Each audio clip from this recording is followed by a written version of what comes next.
The Seafarer Social Podcast, episode 6.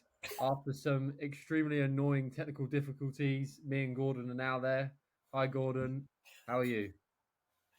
Oh, loving it. Yeah, had some technical difficulties, but I think we're there now. Yeah, we Raring are. to go. So, for those who don't know, Gordon is a seafarer himself.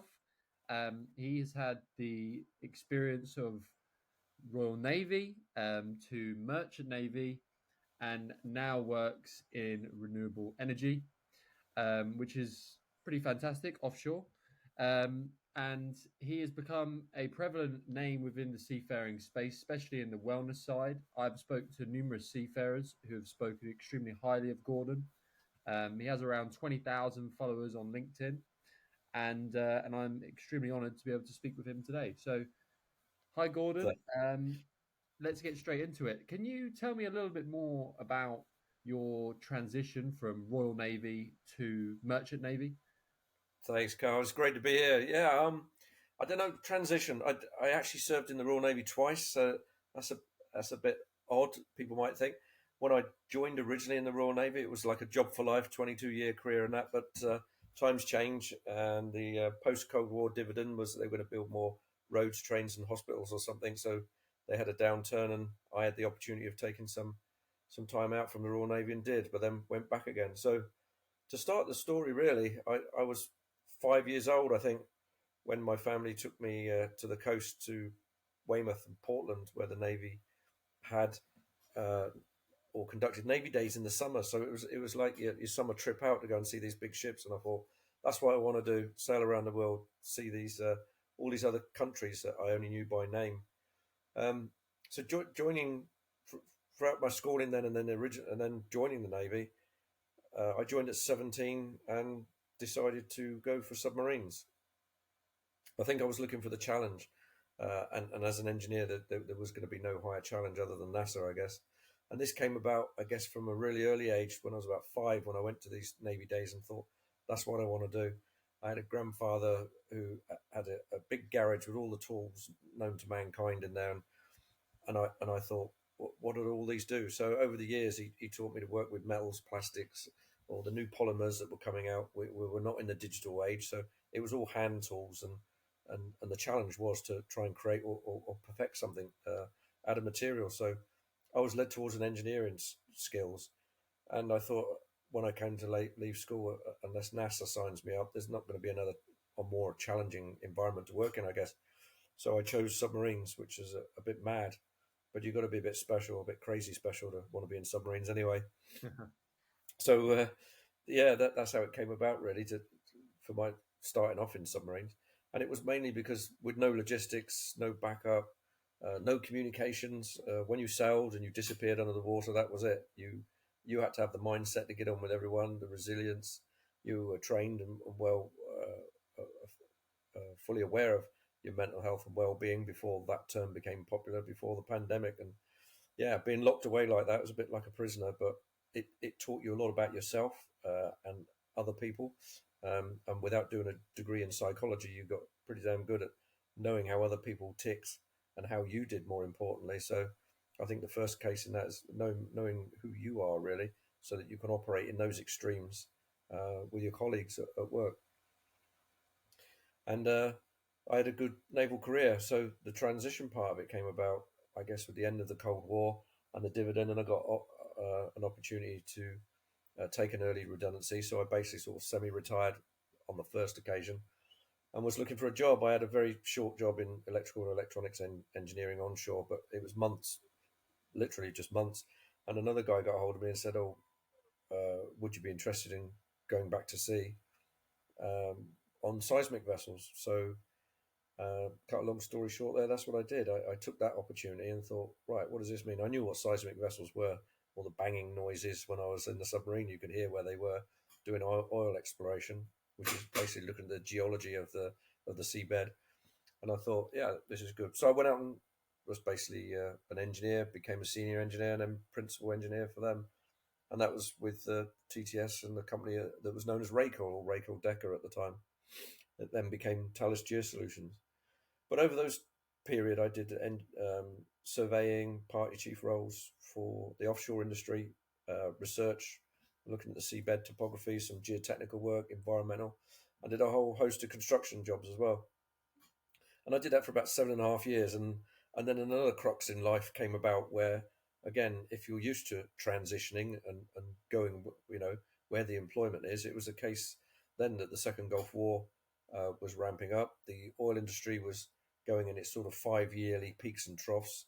So as the work was drying up in the offshore industry, the Navy were looking for people who were mad enough to return to them.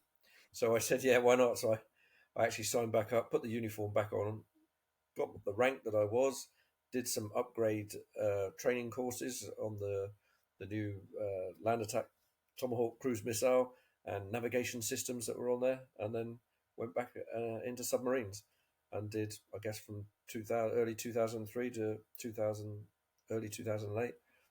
I did another 5 years for my country in the Royal Navy, and then it was a case of um, saying, do I stay? And I was offered to stay a considerable amount of more years. But I look back at the colleagues that were in the offshore industry. They said everything was good. It was booming again. So I returned. And again, another transition took place where I went from the Royal Navy, then back into the Merchant Navy and worked offshore. But this time as a consultant. So I did a couple of jobs and thought, no, I want to work for myself now instead of being staff. It was a matter of sort of building your reputation again and getting people back on your side. I had a reputation before, as for good work and being flexible, and that's what it's all about in the maritime sort of roles. So, and a lot of the people that I knew from my first career in offshore were now in project management roles or in management jobs. So I thought, yeah, I still have some contacts out there, and it worked well for me. And all the different agencies that I worked with before were only too pleased to hear back from me. I had to redo my CV again. So these transitions, affect quite a lot of things: your earning ability, your CV, uh, the family life that you're trying to keep together at the same time. So my children were out of school and a bit older then, so I guess it's never easy, but it was another transition to go through. So then I became a consultant and worked on a freelance basis, and never looked back. And it was good. And I think the training that I had, the resilience, being human centric, having the character and the personality, working with people, knowing how they tick, it worked really well. And it's good to be in a senior leadership position now and looking after the guys and girls that are out there. Nice. And do you think that employers today, from the merchant navy side, do you think they value those who come from experience within the Royal Navy, for example, that military background? Do you think they value that? I did talking to veterans. It's sort of a mixed bag. There, and I'm not saying it's particularly one discipline, job, or area. Some of the veterans that have all those skills go to the rail industry, or they might go to aerospace. They might set up their own business. A lot of them do. But when you talk about what's in the maritime, I guess some of the trades and those characteristics align, with you see about transferable skills. So a lot of the aeronautics or RAF guys, maybe, or even those in the Navy, would go towards the RAF because it's navigation based. People like myself that worked with the weapons and computers and navigation side can easily transition into a merchant Navy sort of navigation side. So, and the acoustics and working subsea, a lot of the work I do in offshore is all to do, with the remotely operated vehicles or autonomous vehicles working subsea. So knowing about acoustics, sonars, scanning subsea sonars, and that it's just part of my knowledge and my skill set. So that was quite transferable. But yeah, I think like a lot of employers, they would look at not necessarily those that were senior in the armed forces, but anyway, anyone that's been in armed forces has always been given responsibility at a very early age. Um, that's something different than the merchant navy, I guess, because from both sides they're hierarchical um, ways of looking at it. So you have a rank, or you're a fourth engineer, or you're a third officer, or whatever. So you're looking at a hierarchy as you go, and the military is obviously totally built on that same ethos, but the responsibility is given at a much younger age, I think. So I think we progress in the armed forces a lot quicker and are in more senior positions than ordinarily would take you a lot longer, I guess, to do in the merchant marine. but that doesn't mean that everyone's a leader or everyone thinks the same way or everyone's good at HSC or Yeah. whatever. You know, there's a whole mixed bag of folks out there. So, but I think like a lot of employers, when I was employed and even now as a consultant, it's what skills do you come with? So if Mm. you already have a good background in people management, if you already have the motivation, resilience, timekeeping, the basic skills and competency, then you're a ready-made guy, sort of thing. So it's just a case then of, do you fit in with what we're doing? Do you know our product? And if the product is so similar anyway, then yeah, when you're a staffer, it's the same as anything else. And that they're just looking to see if you fit within the team. And as a consultant, I guess in some ways you've got to reflect and work at that even harder, because to be asked back again on that job or for a future client, you've got to show that, even though you're an outsider or a consultant, that you're going to work with that team and gel with that team. And you've got to do it, I guess, in a much shorter time frame. Because if you're staff and you regularly work on a ship or regularly work with those people, you're already in sort of a balance and you get to know them and that. Whereas as a consultant, you come up the gangway every time I go out, pretty much. It's an entirely different ship, an entirely different crew, and of course, while you're on that vessel, that crew's going to rotate at some point as well. So day by day, you're interacting with a whole host of different people, subcontractors as well. So you've got to have the ability to think on your feet, be the nice person that people want to come um, to a whole manner of different cultures, religions, different disciplines. So yeah, it's not easy, but some people can pull it off pretty well. And I don't know, I just got one of those faces, I guess. Yeah, well, you're totally right. I think when we talk about the labor market, it can get slightly complex because you are right. People are coming on board um, with from different countries, different cultures, different religions, Most and definitely. sometimes that blend can create problems. Sometimes it can create beauty. I've heard some fantastic stories of people creating, lifetime friends, which is fantastic. I want to go back to the Royal Navy, Merchant Navy link. Um, when I spoke to a young chap studying at Warsash, a cadet called George, and he explained to me, his aspirations is to become a captain. And he said when he speaks to his friends from school, and he explains to them that he's now studying Warsash to join the Merchant Navy. As soon as they hear the word Navy, they just think the Royal Navy, military, straight away. And even now, people don't quite understand what the Merchant Navy is. And my question to you is: do you think that's an issue with recruitment? Do you think that's an issue with advertisement? Why do you think young people specifically still don't quite comprehend what the Merchant Navy is and how it differs from the Royal Navy? Yeah, I'd like to think that should be started in school or through the careers, at a younger age. But if you're at the point where you're looking for work or looking for employment or considering what your career options would be, it's a little bit late then if somebody's just foisting something on you, especially if you don't know or have an understanding about it. Is it to do with advertising? I think prior to we came on air here, we were talking about how the Royal Navy and the Royal Marines really do that well. Have some good catchy phrases, some one-liners, make it look interesting. The high tech, the travel, the stability of salary. You're going to go places. It's one big adventure. It makes it sound great. And I guess back in the days of sail, with the press gangs and getting bumped on the head outside the pubs and put on a square rigger and then sailing away for 5 years at a time is not quite how we're going to run it now. But they should do something similar for the merchant navy for sure. But I think, in truth, I think the sort of fragmented as opposed to the defence sector saying this is what we want, the navy and the marines, so let's put a budget, let's go and advertise for it, because it's a singular way of getting the youth and those that are coming out of school to commit to serving for their country and that.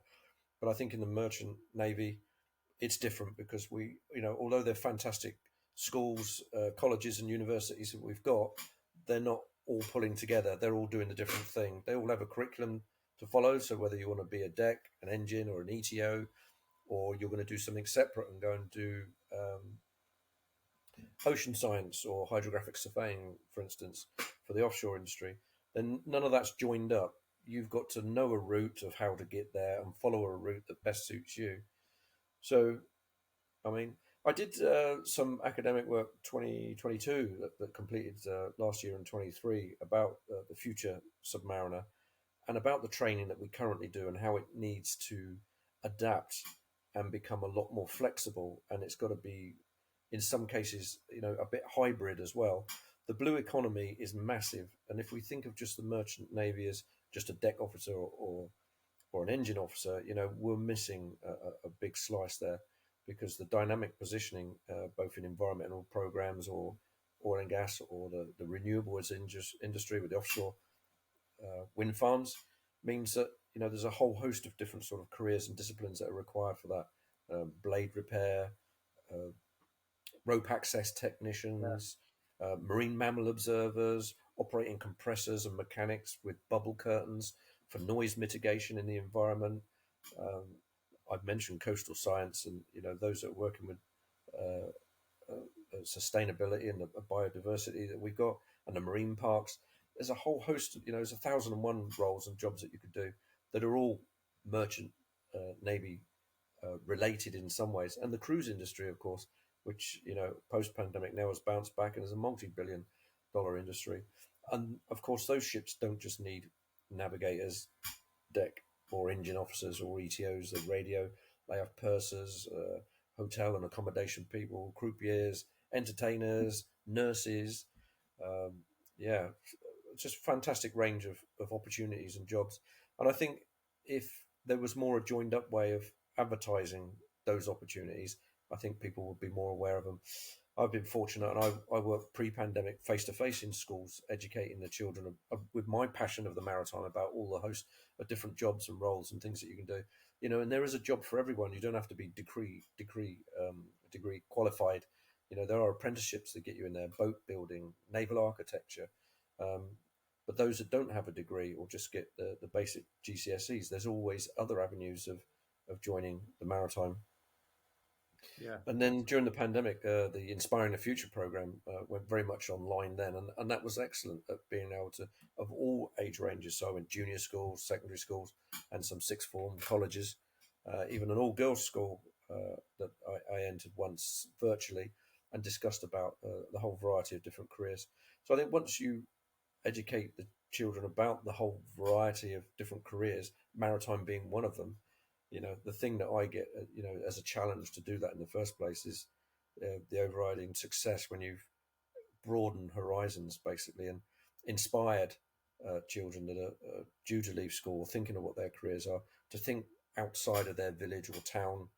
Because for a lot of them, their horizon or what their job experience or the world of work evolves around either maybe possibly an uncle or older sibling, or sometimes just what their parents do, or worse, it's what the careers advisor says at school, because their knowledge is limited to what's in the locality. And of course, if you're somebody that wants to stay at home, you have no intention of moving outside your county or something, then you'll be looking for those sort of jobs.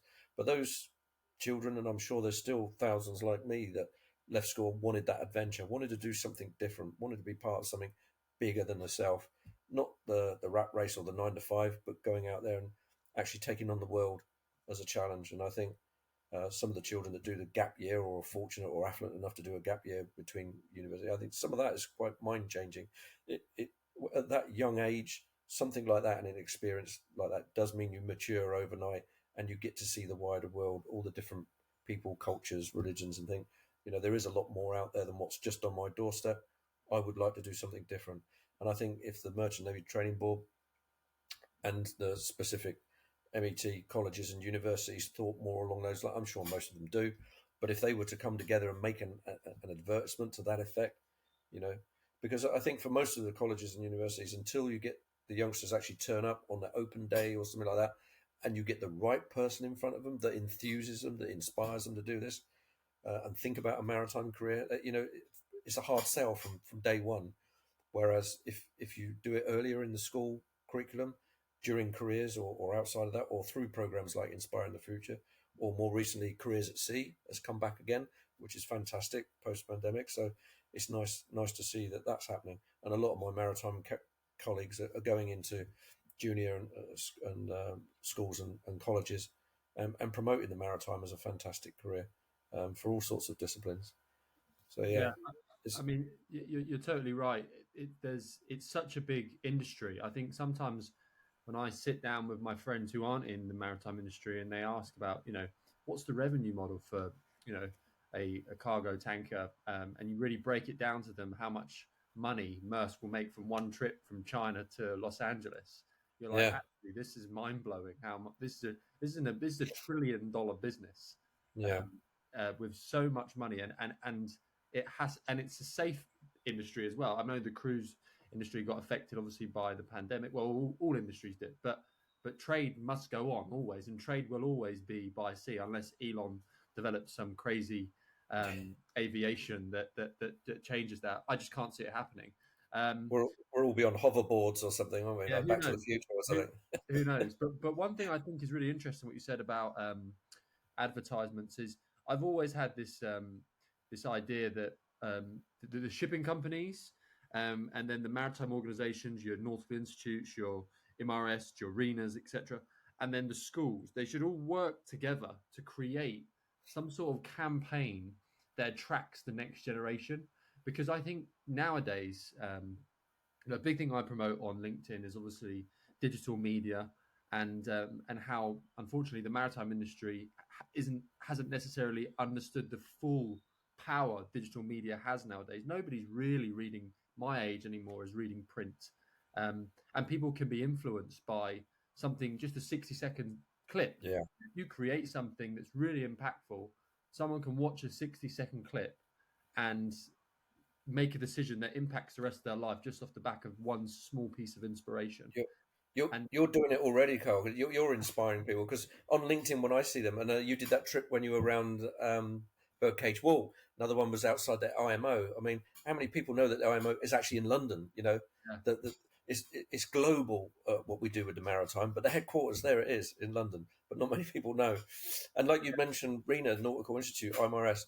Believe it or not, those institutions I know because I belong to them and volunteer in various aspects with them are doing all they can to try and enthuse and encourage the youth, especially through the education programs.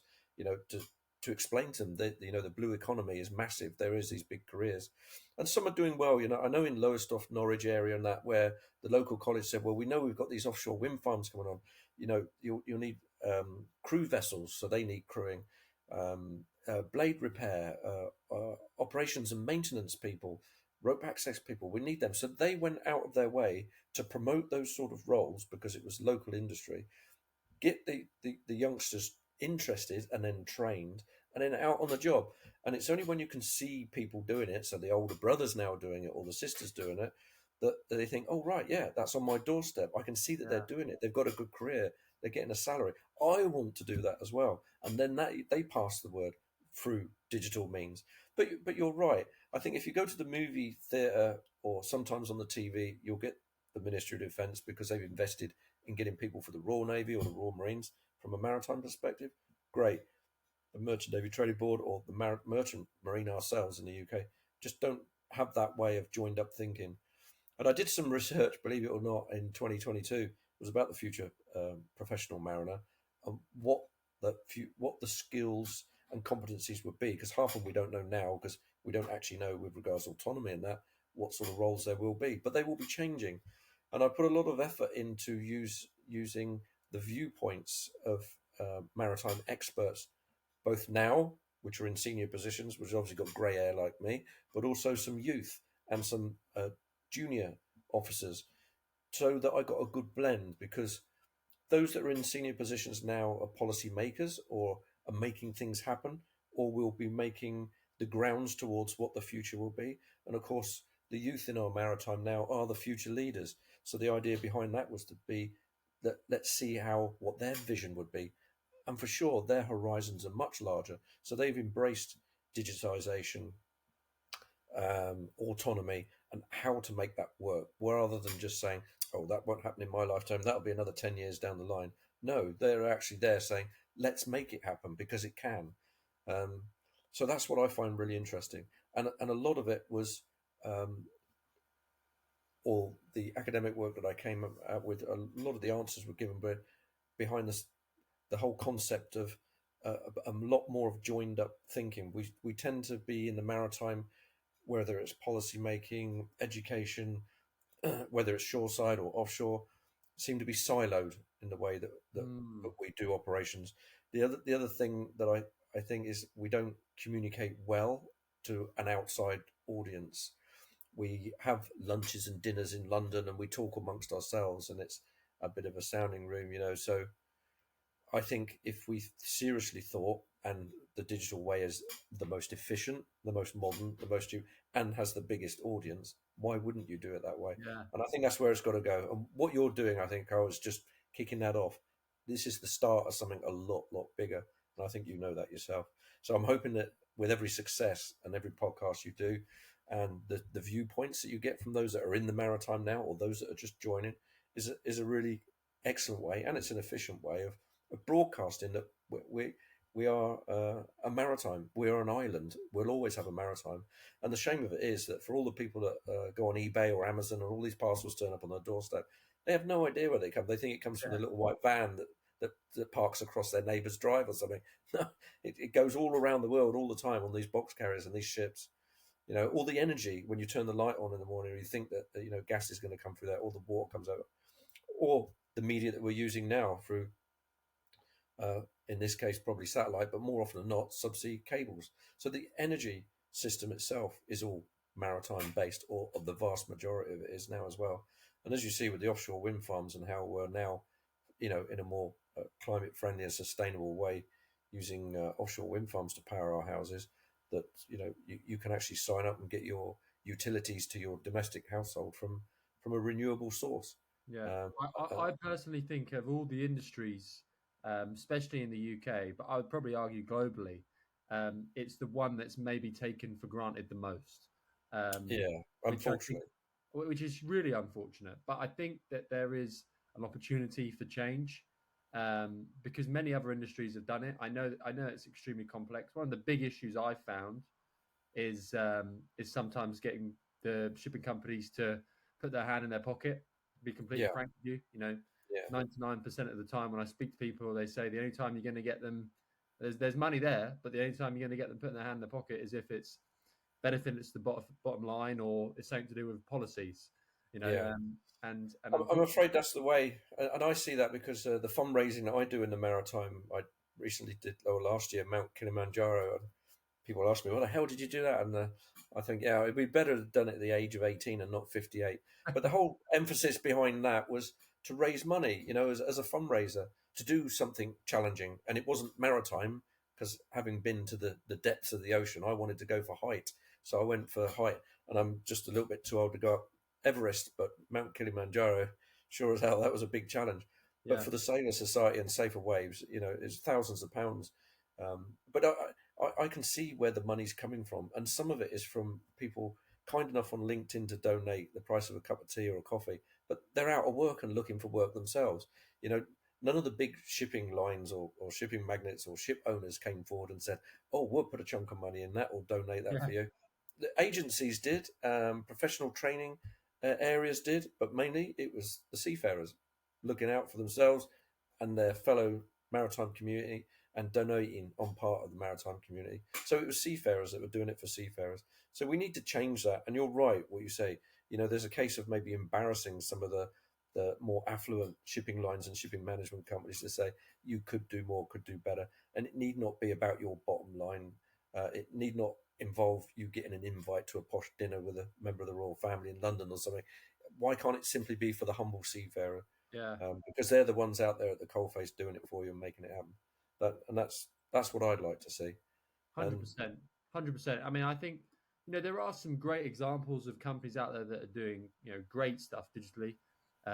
Maersk are doing fantastic. I mean, if you take a look at some of their digital campaigns, yeah, brilliant. yeah, MSC are also really good. But these are the big ones. I yeah. And still I did Mount Kilimanjaro with Swire Shipping as well. So another one oh, that nice. Yeah, actually looks at charitable aims, see where they can, not only make headlines themselves for doing good or whatever, but giving the facility for other people. So a lot of their staff members came on that trip to Kilimanjaro and raise money all for independently, all the good causes and that. So it's fantastic, but it should be done a lot more.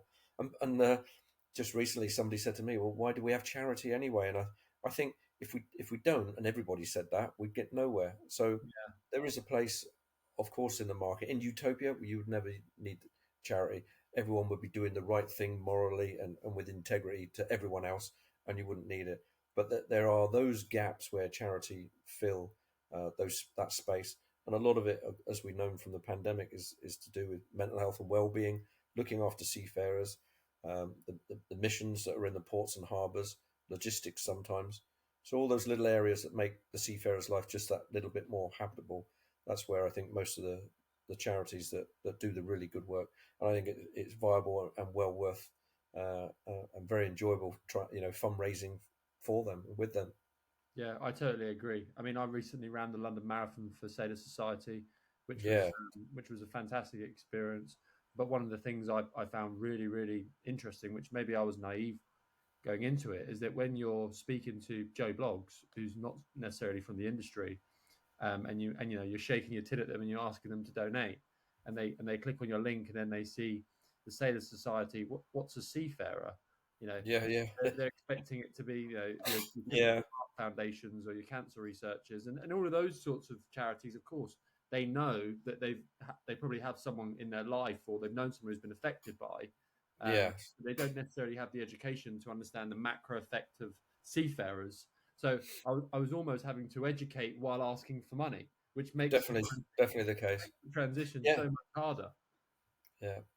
Yeah, definitely the case, and I found that working with Sailor Society and Safer Waves, that I guess I enjoyed doing it because I enjoy informing others, not necessarily educating them, but informing others what these charities Yeah, are.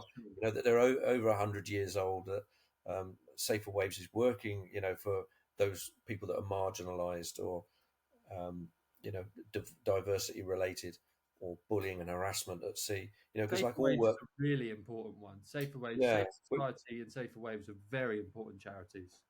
Yeah, we had nothing like that before, and although it was brought up by Becky in the UK, its intention is to be global and to assist all seafarers because obviously they wouldn't turn anyone away. But it's done on an anonymised email, so you can ask for support. And it's a shame that only recently a lot of the industry, and I think this again has been post-pandemic, that and the working from home and looking at relationships within the workplace, a lot more is now talked about and not taboo. So the Me Too upsurge that happened from Hollywood and that with stars has come down to the basic local factory or local area where they're talking about toxic workplaces. Yeah. So they're all these sort of it, sometimes extreme, but sometimes they become normalized because it's the sort of unhealthy relationships or unhealthy sort of workplace that some of these places have been that now we're able to talk about it, or some are, and it's been highlighted that now a lot of industry are trying to correct this now. So as well as the mental health and well-being, the harassment and bullying that you see in the workplace and that sometimes is now being talked about, hopefully eradicated. And for sure, a lot of people do need educating. But I'm happy when I talk about Safer Waves or and the fantastic work that they're doing to just advise them as to what they stand for, what they're there for, and how with a better understanding or etiquette, and moreover respect for each other, especially in the maritime, then it would be a far happier working environment. Yeah, I mean, I'm good contact with one of the ladies that represent Safer Waves. I'm not going to share her name, but she was explaining to me, that some of these cases that happened, years ago, are only now coming to light. Yeah, And I truly think that a lot of the issues when it comes to women and harassment within the maritime space is down to education. You can't assume that those who have been raised in third world countries are going to receive the same education that we receive in the West. Um, and I yeah. and I and I'm hoping that as time goes on, that improves more and more. Yes, there's obviously in some areas religion comes into it as well, and Yeah, the true. culture of certain geographical areas where still today it's seen that the woman should be at home having children or setting the table for meals and that.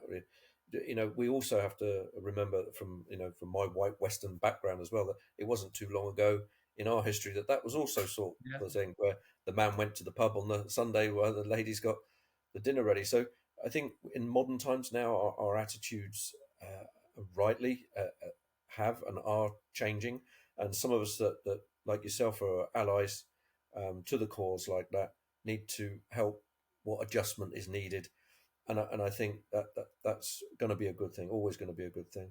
And with regards to harassment and bullying, of course, we also have to remember that it's not just females as well, so males as well, and we have to be a lot more accepting of the modern way of people who they propose that they are and what they want to do with their lives, not be so judgmental. And I think it's just having basic uh, respect, really. Yeah. Treat others as you would wish to be treated, and it's quite easy to do or say rather.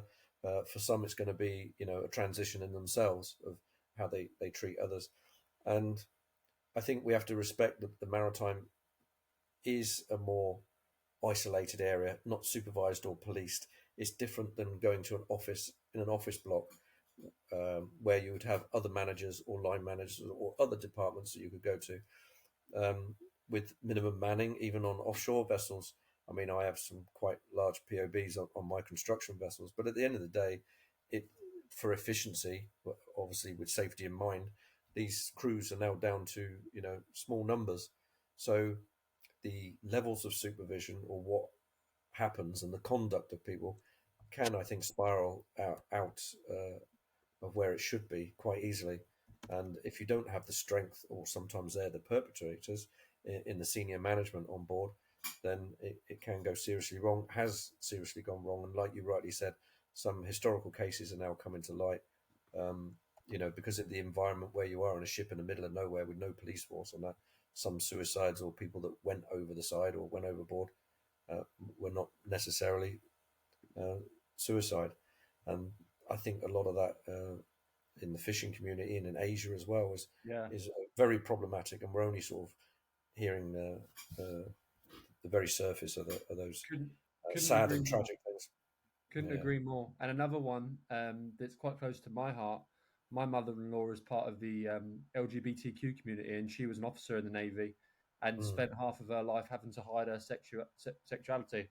Um, Yeah. and it was, yeah, and some of the stories she shares with me is just horrific.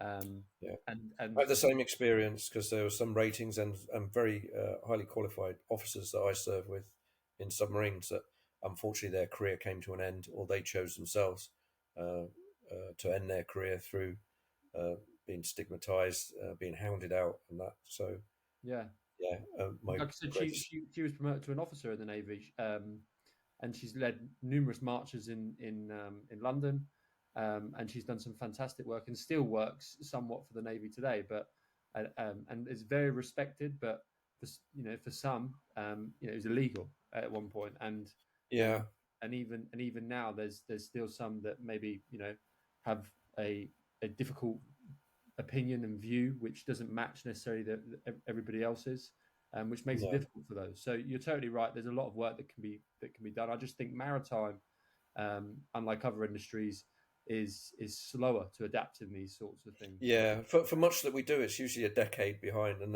the other Yeah, thing mentioning about digitization and where we're going, advertising the fantastic and the passion that we have for the maritime is, unfortunately, the media just like their tragedies, don't they? So yeah, if all the they do time. highlight Piper Alpha, the Herald of Free Enterprise, Horizon Macondo, it's always the tragedy because that gets the headlines. I guess that sells Yeah. the newspapers or the movie streaming now, and yeah, they make movies out of it. Um, but yeah, why can't they highlight all the fantastic and good things? Well, it doesn't sell. About, That's the reason why, isn't it? It doesn't sell yeah, newspapers. And I but think, it would be nice. I mean, they do some on the RNLI because it's their 200th yeah, anniversary, which is really good. The Coast Guard, so that's been recently sort of serialized in a small documentary. yeah, But those, it'd be nice if they looked at the offshore industry or the environmental side of the maritime, or indeed even the deep water, and saying, for all these containers that you see, only on TV movies or in ports and harbours, think about if it all stopped. And I think when either the Suez or the Panama canals have issues or challenges themselves, there's always a bit, oh no, my Amazon's not going to arrive. And I think that's the only point when people think, oh, that all the things that they order online are not going to arrive, and what the knock-on expenses are going to be. So again, it's linked to a tragedy or something bad happening, isn't it? Yeah, and I think that the shipping companies, they rely too much on the charities.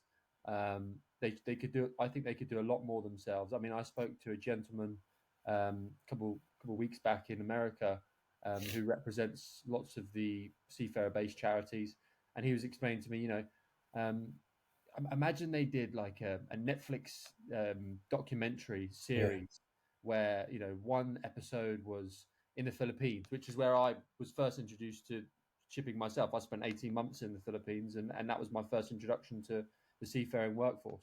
But you could do a video, you could do a 60-minute show in the Philippines, and really dive into the who, mm, what, where, when, and why. Then you could do India, then you could do Ukraine, then you could, all of these big labor markets. And I think something like that would really, really bridge the gap between not only the rest of maritime and the actual labor force that works, yeah, but the wider public. I think the yeah, wider public have no idea, as we've said, the just how important these guys and girls play a role to our global economy. yeah. And And the flip side of that would be it would open up then the terms and conditions, the salaries and the lengths of periods that some of these seafarers spend.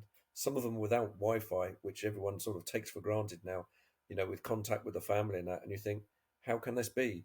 So yeah, it would. I always want to show the bright side and the good side of the maritime, but it would open a few people's eyes as to in some areas, for reasons of their own nature, know that there is some exploitation, and the fishing industry, I think, is just the worst ever.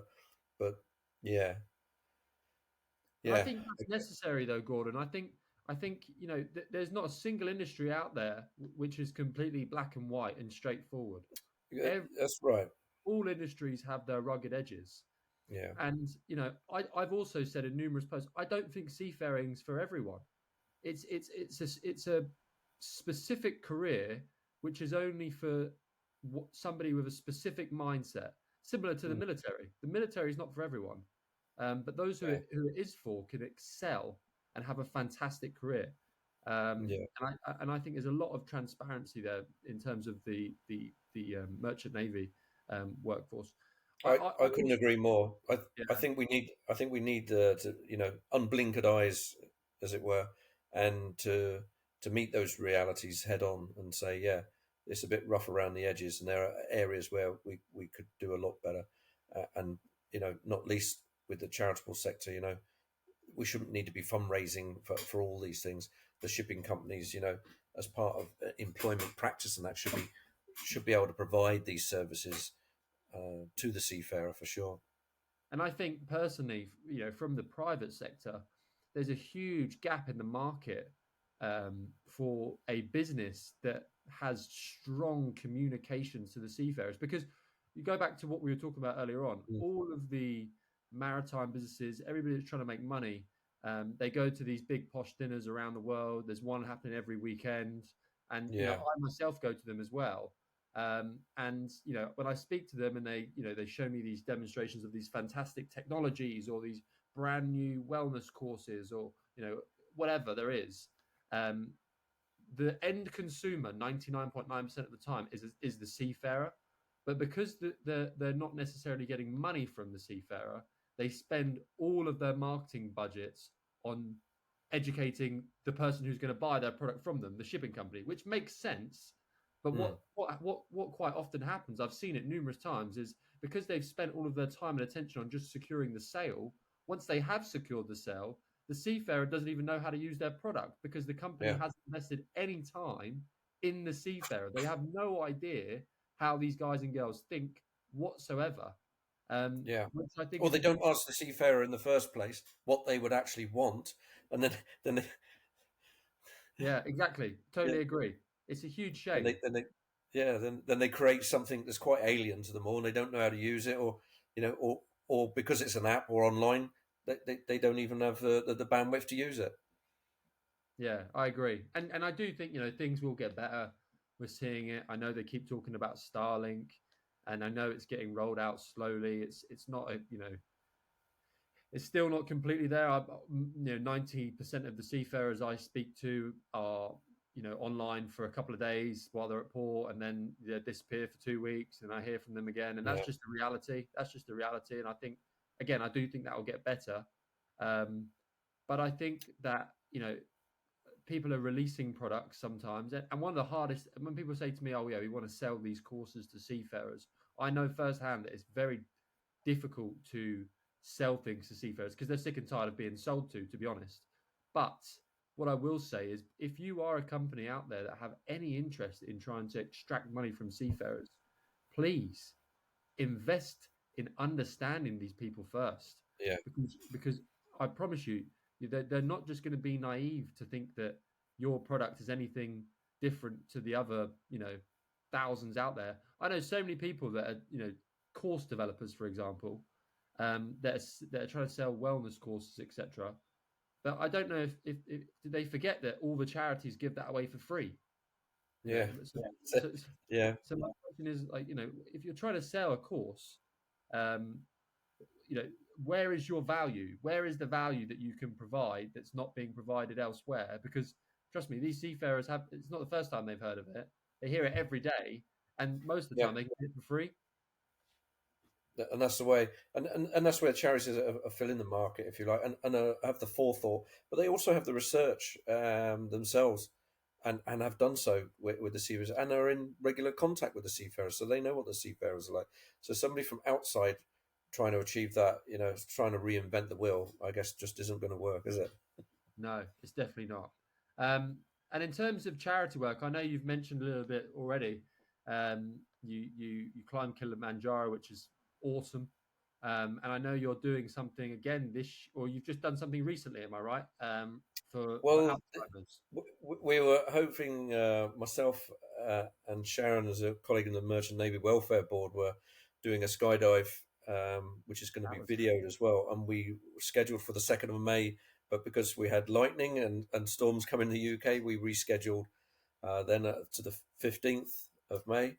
And unfortunately, the weather turned bad then as well. So, for safety reasons, that was cancelled.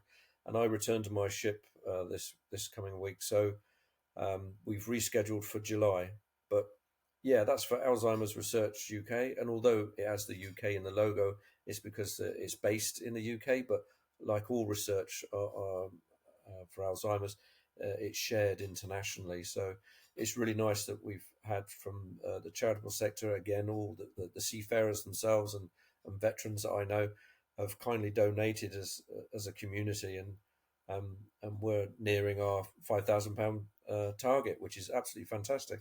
And I guess in some ways, because the weather has tripped us out and we've had to reschedule, that it gives us more time to seek donations and to carry on with the fundraising.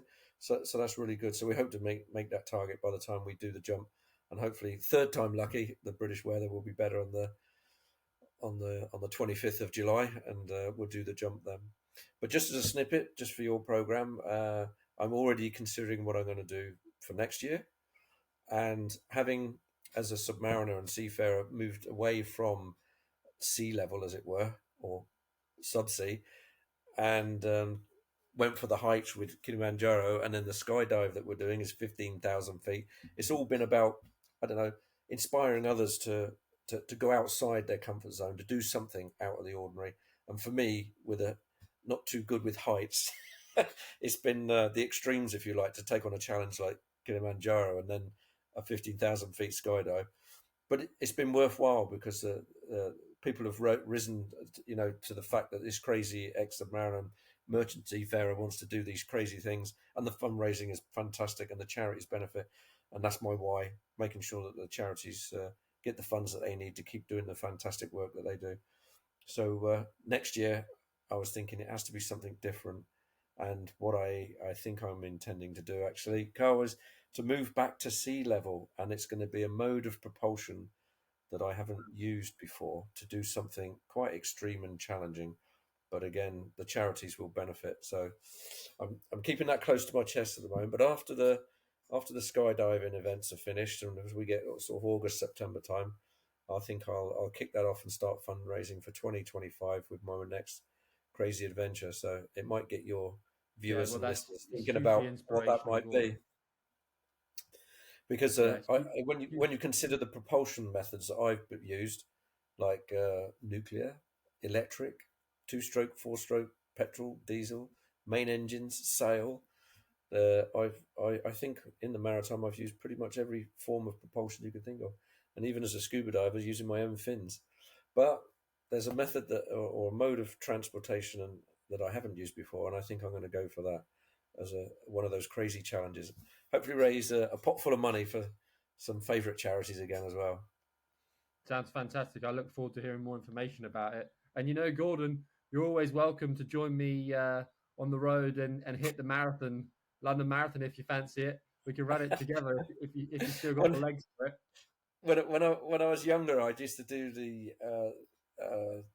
I think it was called the Great South Run. It was called the Coca-Cola Run at the time, the Great South Run, and Yeah. 10Ks and half marathons. I'm not built for marathons for sure, but I used to do 10Ks and half marathons, and I could handle that. So maybe if you do something that's not marathon length, I might be able to join in. But when I'm on my ship, I do my treadmill work, and especially for Mount Kilimanjaro. I put myself on the treadmill and think, right, I've got an hour here. I'm going to put 5K and I do a really brisk walk rather than a run. So it's not about sweating and all that. It's about raising the cardiovascular, about raising your blood pressure, and then maintaining that for a duration. So it's good to get on the treadmill and do an hour when you do one of those really brisk walks, and that keeps the heartbeat up and level for a good hour, which some people fail to think that that's what's doing you good, isn't it? Training your blood pressure and your heart system and that, rather than going on there for 15 minutes and actually going hell for leather like Usain Bolt. But I think all that does is do your knee joints in and that. Yeah, that's for sure. I mean, I can tell you now, as soon as I finished the marathon, the first thing I said to my partner was "never again." Never again. Um, Yeah, yeah, it was a different kind of pain. Um, yeah, came bit out of mad, that. isn't it? Oh yeah, it is. But you do, and one of the things I'll say, and I completely understand why you keep doing stuff for charity, because the pockets of inspiration out there is just endless. Yeah. Especially doing something like a marathon, the amount of characters you see um, Mm. doing just fantastic stuff for fantastic causes is just excellent. Um, Bringing it back to maritime, there's two more things I want to cover. I want to talk a little bit more about diversity and inclusion.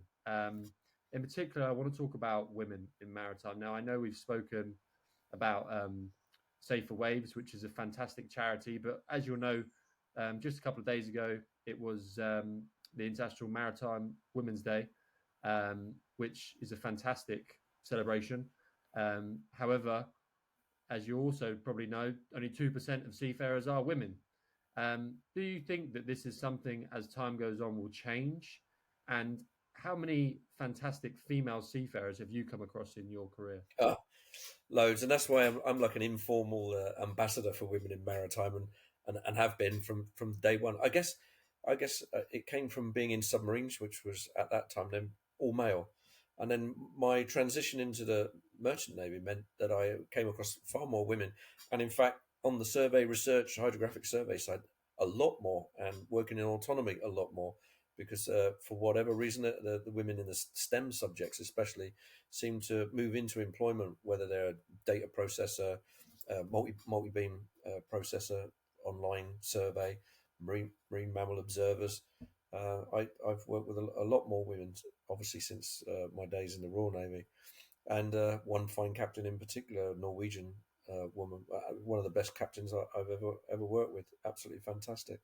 So I have a lot of respect, and I think it comes down to having been in that hierarchical all male environment, and now I'm in an environment in the merchant navy where anyone can join, anyone can do it. You just got to be competent, good at your job, done the training, good at your job, and put in for the position. But for whatever reason, as you say, 1.92% is a statistics banded around, and it still stays that way.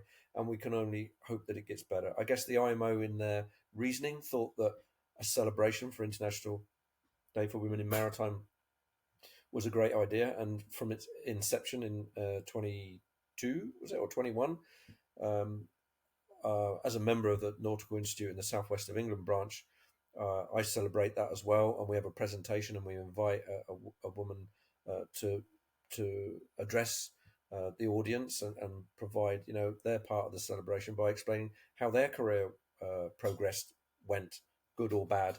And of course, again, there's some rough times, some rough edges, some personal things that are hard to talk about sometimes over the generations and as time has changed.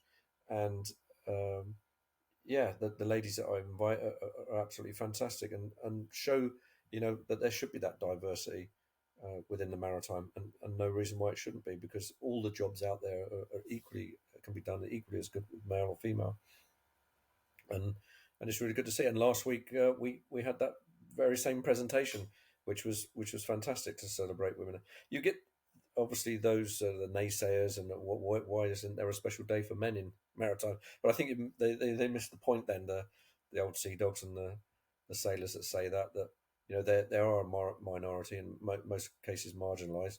And when you think about equal pay or equity, we're far behind with that. We have so much more to do. So it's good that it's not taboo now, that we are able to talk about it, that we do celebrate when we are doing things well or recognizing that we can do things better. So yeah, all for that, totally. And mental health week as well has just come to an end last week.